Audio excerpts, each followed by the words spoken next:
লক্ষ্মীপুরের রামগঞ্জে অনুষ্ঠিত হতে যাচ্ছে উপজেলা ও পৌর বিএনপির বহুল প্রতীক্ষিত কাউন্সিল। 2022 সনের 29 অক্টোবর রামগঞ্জ উপজেলা ও পৌর বিএনপির 61 সদস্য বিশিষ্ট আহ্বায়ক কমিটি গঠন করা হয়েছিল, কিন্তু কমিটি ঘোষণার পর থেকেই নানা বিতর্ক আর বিভাজনের মধ্য দিয়ে দীর্ঘ সময় অতিক্রম করেছে। প্রায় 3 বছর পর অবশেষে আসছে বহুল প্রতীক্ষিত সেই কাউন্সিল। আগামী 20 সেপ্টেম্বর অনুষ্ঠিত হতে যাচ্ছে রামগঞ্জ উপজেলা ও পৌর বিএনপির কাউন্সিল। 20 সেপ্টেম্বর রামগঞ্জ সরকারি কলেজ কেন্দ্রে হবে ভোট গ্রহণ।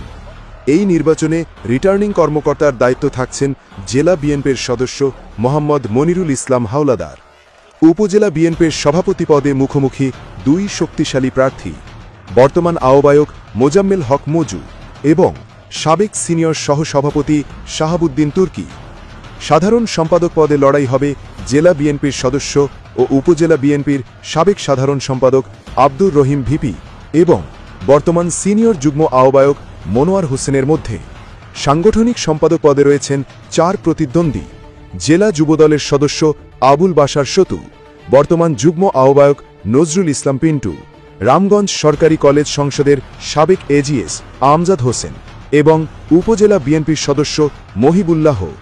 পৌর বিএনপি সাধারণ সম্পাদক পদে লড়াই হবে জেলা বিএনপির সদস্য ও উপজেলা বিএনপির সাবেক সাধারণ সম্পাদক আব্দুর রহিম ভিপি এবং বর্তমান সিনিয়র যুগ্ম আহ্বায়ক মনোয়ার হোসেনের মধ্যে।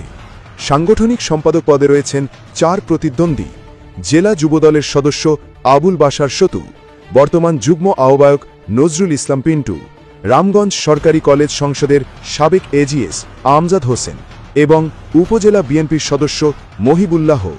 পৌর বিএনপি সভাপতি পদে রয়েছে হাড্ডাহাড্ডি লড়াই। প্রার্থী হয়েছেন উপজেলা বিএনপির সাবেক সাংগঠনিক সম্পাদক ইসমাইল হোসেন বেঙ্গল, পৌর বিএনপির বর্তমান আহ্বায়ক শেখ কামরুজ্জামান এবং পৌর বিএনপির বর্তমান সদস্য সচিব তোফাজ্জল হোসেন বাচ্চু। সাধারণ সম্পাদক পদে প্রতিদ্বন্দ্বিতা করছেন পৌর বিএনপির যুগ্ম আহ্বায়ক গিয়াসউদ্দিন পলাশ, সাবেক সদস্য সচিব আলমগীর হোসেন মিয়া এবং সিনিয়র যুগ্ম আহ্বায়ক তোফায়েল আহমেদ। অন্যদিকে সাংগঠনিক সম্পাদক পদে 4 জন প্রার্থী: পৌর বিএনপির যুগ্ম আহ্বায়ক আওরঙ্গজেব বাবলু, সাবেক সাংগঠনিক সম্পাদক মিজানুর রহমান মিরন, পৌর বিএনপির সদস্য রেজাউল করিম জসিম এবং পৌর 1 নং ওয়ার্ডের সাবেক কাউন্সিলর ইকবাল হোসেন। রামগঞ্জ উপজেলা ও পৌর বিএনপির এই কাউন্সিল ঘিরে নেতাকর্মীদের মাঝে এখন তীব্র উত্তেজনা, প্রাণচাঞ্চল্য আর প্রত্যাশার স্রোত বইছে। সবাই অপেক্ষা করছে কে হচ্ছেন আগামী দিনের নতুন নেতৃত্বের অধিনায়ক।